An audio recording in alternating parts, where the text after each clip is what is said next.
Assalamualaikum warahmatullahi wabarakatuh. Halo semuanya, gimana nih kabar kalian semua? Oke, semoga kalian semua pada sehat selalu ya.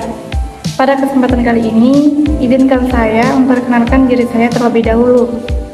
Nama saya Fitratul Amalia dari Prodi Perbankan Syariah 3, Angkatan 2022. NIM 222-1050-145. Saya dari Universitas Islam Negeri Kyai Haji Ahmad Siddiq Jember. Kali ini saya akan menjelaskan tentang pengertian biaya dan jenis biaya pada produksi untuk memenuhi tugas ekonomi mikro Islam. Baik, kali ini langsung saja. Aku pernah mendengar Najwa Shihab pernah berkata, menjadi mahasiswa adalah sebuah privilege, keistimewaan yang tak semua pemuda diberkahi dengan kesempatan. Kita adalah bagian dari 35% anak muda yang bisa merasakan bangku kuliah. Itu adalah peluang kenikmatan sekaligus tanggung jawab dari kita sendiri. Jadi, marilah kita terus semangat belajar dan terus belajar. Baik, kita akan langsung ke materi. Kali ini saya akan menjelaskan tentang pengertian biaya dan jenis-jenis biaya pada produksi. Yang pertama, saya akan menjelaskan tentang pengertian biaya produksi. Harga pokok yang dikeluarkan untuk memproduksi per unit produk. Biaya produksi juga diartikan sebagai biaya yang mencakup semua hal yang dikeluarkan dari awal sampai akhir barang siap dijual ke konsumen. Komponen biaya menyangkut semua hal yang memiliki nilai seperti biaya produksi, biaya perawatan, dan sebagainya. Nah, di sini ada jenis-jenis biaya produksi. Jenis-jenis biaya produksi di sini dibagi menjadi 5 bagian. Yang pertama yaitu biaya tetap atau fixed cost, dan yang kedua biaya variabel atau variable cost, dan yang ketiga biaya total atau total cost, dan yang keempat biaya rata-rata atau average cost, dan yang terakhir atau yang kelima ialah biaya marginal atau marginal cost. Apa sih biaya tetap atau fixed cost itu? Biaya tetap atau fixed cost itu ialah biaya yang besar pengeluarannya dan tidak mengalami perubahan walau kapasitas produksi mengalami peningkatan atau penurunan. Pengeluarannya tidak terjadi tiap hari, melainkan sebulan, setahun, atau beberapa tahun sekali. Contohnya yaitu gaji bulanan karyawan dan biaya sewa. Nah, yang kedua, biaya variabel atau variable cost. Apa sih biaya variabel atau variable cost itu? Biaya variabel atau cost itu adalah biaya yang besar pengeluarannya yang dipengaruhi oleh besarnya output produksi. Bila produksi barang semakin banyak, maka biaya variabel yang ditanggung juga semakin besar. Biaya variabel hanya akan dipakai saat proses produksi berlangsung, sehingga menjadi dasar pengeluaran per unit yang dilaporkan. Contohnya yaitu biaya bahan baku, biaya tenaga kerja harian, dan biaya kebutuhan alat produksi. Nah, selanjutnya ialah biaya total.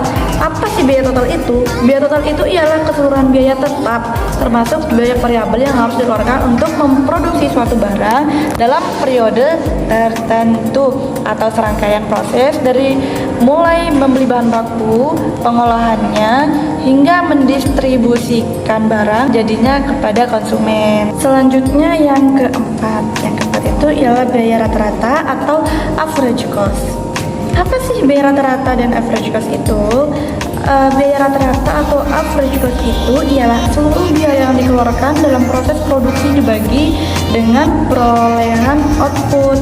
Biaya ini disebut juga biaya unit atau average total cost atau ATC. Jenis biaya ini biasanya mengukur jumlah biaya yang harus dikeluarkan untuk memproduksi setiap unit produk atau output. Dan yang kelima, ada biaya marginal. Apa sih biaya marginal itu? Biaya marginal itu ialah biaya pengeluaran tambahan yang akan digunakan oleh perusahaan untuk meningkatkan produksi. Perusahaan bisa mengetahui output maksimal yang didapatkan dari proses produksi dengan menambah biaya marginal sehingga membuat perusahaan mencapai nilai keuntungan yang maksimal dengan produk yang lebih efisien. Di sini unsur biaya biaya produksi itu ada 3 ya. Nah, yang pertama itu ada biaya bahan baku atau direct materials, dan yang kedua itu ada tenaga kerja langsung atau direct labor, dan yang ketiga itu ada biaya overhead. Nah, dari ketiga unsur tersebut mempunyai maksud tertentu. Nah, apa sih maksud dari biaya bahan baku dan tenaga kerja langsung atau biaya overhead itu? Nah, saya akan menjelaskannya. Yang pertama, bahan baku ialah harga pokok bahan tersebut yang diolah dalam proses produksi. Nah, menghitung biaya bahan baku berarti total keseluruhan biaya yang dikeluarkan untuk memperoleh bahan baku tersebut. Dan yang kedua, tenaga kerja langsung atau direct labor. Nah, biaya tenaga kerja langsung ini adalah semua balas jasa yang diberikan oleh perusahaan kepada semua karyawan. Biaya ini akan diberikan sesuai dengan fungsi di mana karyawan ditempatkan pada perusahaan. Contohnya nih, bagian produksi, pemasaran, bagian administrasi, dan bagian umum. Nah, yang ketiga itu ada biaya overhead, dan pengertian biaya overhead tersebut adalah biaya pabrik selain daripada bahan baku dan tenaga kerja langsung. Contohnya seperti biaya overhead pabrik adalah bahan pembantu, sering juga disebut dengan bahan tidak langsung atau indirect materials. Nah, itu contohnya itu perlengkapan pabrik seperti baut, mur, dan pelitur dalam perusahaan mebel. Oke, selanjutnya di sini saya akan menjelaskan tentang revenue sharing. Revenue sharing adalah mekanisme bagi hasil di mana seluruh biaya ditanggung oleh pengelola modal, sementara pemilik modal tidak menanggung biaya produksi. Nah, ini gambar dari kurva biaya pada revenue sharing. Dan titik BEF adalah titik impas yang terjadi ketika TR berpotongan dengan kurva TC, atau BEP terjadi ketika TR sama dengan TC. Bergesernya kurva total penerimaan dari TR menuju TRRS, titik BEF yang tadinya berada pada jumlah Q akan bergeser ke QRS. Dalam sistem ini, yang berubah adalah garis TR yang akan berputar searah jarum jam dengan sumbu putar di titik 0 atau origin. Dalam akad muamalat Islam dikenal akad mudharabah, yaitu akad antara si pemodal dengan si pelaksana. Antara si pemodal dan si pelaksana harus disepakati nisbah bagi hasil yang akan menjadi pedoman pembagian bila usaha tersebut menghasilkan untung. Maksimum perputaran TR adalah mencapai sumbu horizontal peak. Lanjut ke faktor bunga terhadap biaya produksi. Nah, pengertian faktor bunga tersebut di sini bunga adalah imbalan jasa atau pinjaman uang. Imbalan ini merupakan suatu kompensasi kepada pemberi pinjaman atau atas manfaat ke depan dari uang pinjaman tersebut apabila diinvestasikan. Di sini kalian bisa lihat dari gambar kurva pada sistem bunga. TR itu merupakan kurva total penerimaan, dan TC merupakan biaya total, dan TCI adalah biaya total setelah ada bunga. TFC merupakan biaya keseluruhan, dan TFCI merupakan biaya keseluruhan setelah ada bunga. Suatu perusahaan meminjam usaha kepada bank konvensional X dengan bunga Y%, bagaimana yang terjadi dengan biaya produksi yang harus ditanggung perusahaan tersebut? Nah, pada sistem bunga, dengan adanya biaya bunga yang harus dibayar produsen secara tetap tiap bulannya, maka akan mendorong biaya tetap produsen meningkat yang digambarkan dengan kenaikan kurva. TFC yang kemudian akan berimbas pada kenaikan biaya total perusahaan. Pergeseran kurva TC menjadi TCI. Naiknya biaya total akan mendorong titik imbas atau break even point bergeser dari titik Q menjadi QI. Jadi dalam sistem bunga yang berubah adalah kurva TC. Ia akan bergeser pada paralel ke kiri atas. Baik, kita lanjut ke pengaruh pajak pada produksi. Apa sih pajak penjualan itu? Pajak penjualan itu ialah suatu produksi yang dikenakan pajak penjualan atau tambahan nilai sebesar 10% dari harga per unit. Ini akan meningkatkan biaya total rata-rata atau AC. Next, kita lanjut gambar dari pengaruh pajak penjualan terhadap keuntungan. Nah, peningkatan AC secara langsung akan meningkatkan biaya marginal atau MC. Apabila setelah dikenakan beban pajak, harga tetap pada tingkat harga semula. Nah, maka peningkatan biaya ini akan menurunkan keuntungan yang didapat per unit produk.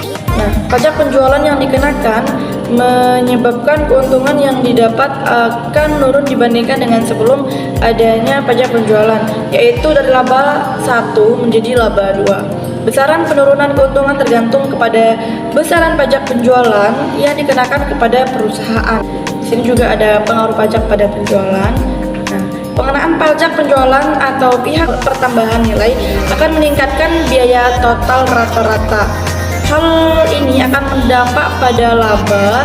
Dengan demikian, pengenaan pajak penjualan memberikan pengaruh terhadap satu, turunnya total keuntungan dari laba 1 menjadi laba 2. Yang kedua, turunnya tingkat keuntungan maksimal. Dan yang ketiga, mengecilnya rentang skala produksi. Next, dan yang terakhir adalah pengaruh zakat perniagaan pada biaya produksi.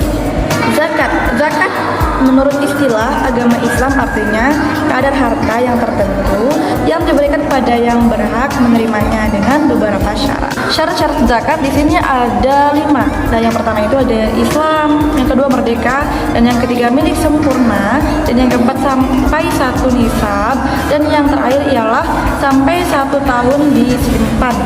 Hadis Rasulullah tentang perniagaan. Nah, di sini ada hadis Rasulullah yaitu dari Samurah. Rasulullah SAW memerintahkan kepada kami agar kami mengeluarkan zakat barang yang disediakan untuk dijual. Nah, riwayat Daruqutni dan Abu Daud. Nah, di sini juga ada kain-kain yang disediakan untuk dijual, wajib dikeluarkan zakatnya. Hadis riwayat Hakim. Nah, di sini ada biaya produksi. Biaya produksi di sini ada 4. Nah, yang pertama itu tidak berpengaruh pada biaya total atau TC atau tidak berpengaruh pada laba yang dihasilkan.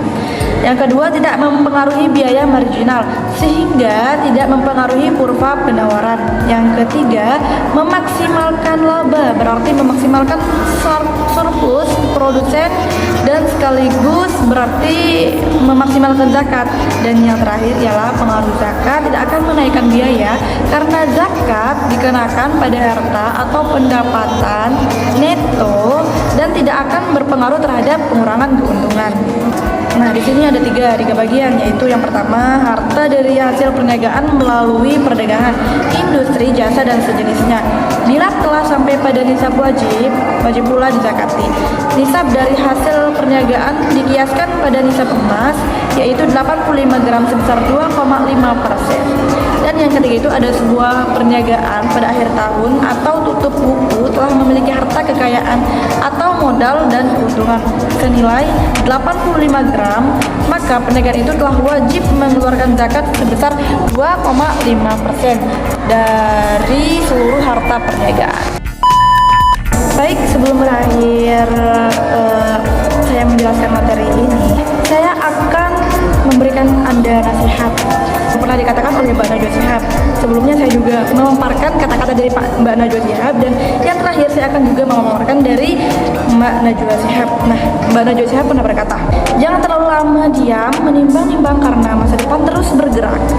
Dan yang akan membuat kita bisa tidak tertinggal adalah aksi, bukan kata dalih nanti. Jadi pikirkan jauh-jauh kata nanti, fokus pada aksi.